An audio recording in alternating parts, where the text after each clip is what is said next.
Olá pessoal, boa noite. Sou a doutora Raquel Pio, sou médica oncologista e eu estou aqui na ASCO 2025 fazendo essa cobertura especial da edição e a gente vai conversar um pouquinho aí durante os próximos dias sobre alguns trabalhos, principalmente de câncer de pulmão, que é o meu foco, mas também de outros temas que são endereçados aí no caso.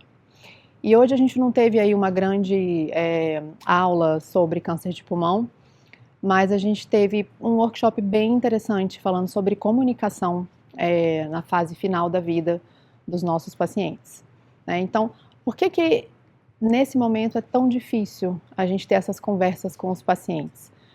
E tem questões culturais envolvidas, tem questões pessoais envolvidas, tem questões econômicas e financeiras também. E aí, o interessante do workshop foi porque eles trouxeram algumas formas da gente abordar os pacientes dessa fase final de tratamento, que seriam muito interessantes que conseguíssemos colocar em prática. Por isso que eu achei muito importante trazer aqui para a gente conversar um pouquinho. E eles colocam um remap, uma forma da gente colocar isso na prática, que seria a primeira parte, a gente recolocar a situação para o paciente.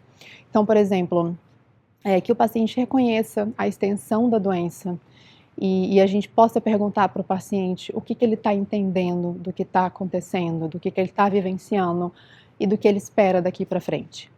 Quando a gente tem essa abordagem com o paciente, a gente tem que esperar uma certa reatividade, uma certa emoção ali, é esperado. E o importante para a gente e para o paciente é que a gente consiga reagir com empatia.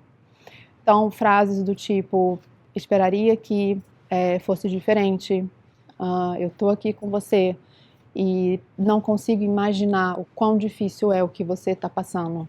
Então, a empatia é um grande foco aqui. Além disso, temos que ter uma pausa de discussão antes de definir um próximo tratamento, um próximo passo do que vai ser feito.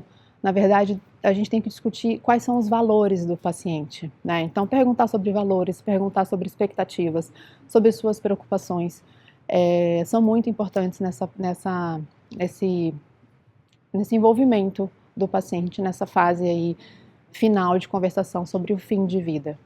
Então, o recado final que a gente tem que ter como oncologista clínico é saber que nessa reta final do paciente tratando, ou até mesmo não tratando mais em cuidados paliativos exclusivos, que a gente consiga ter uma escuta empática com ele e consiga de alguma forma confortar esse paciente e acolher da melhor forma possível.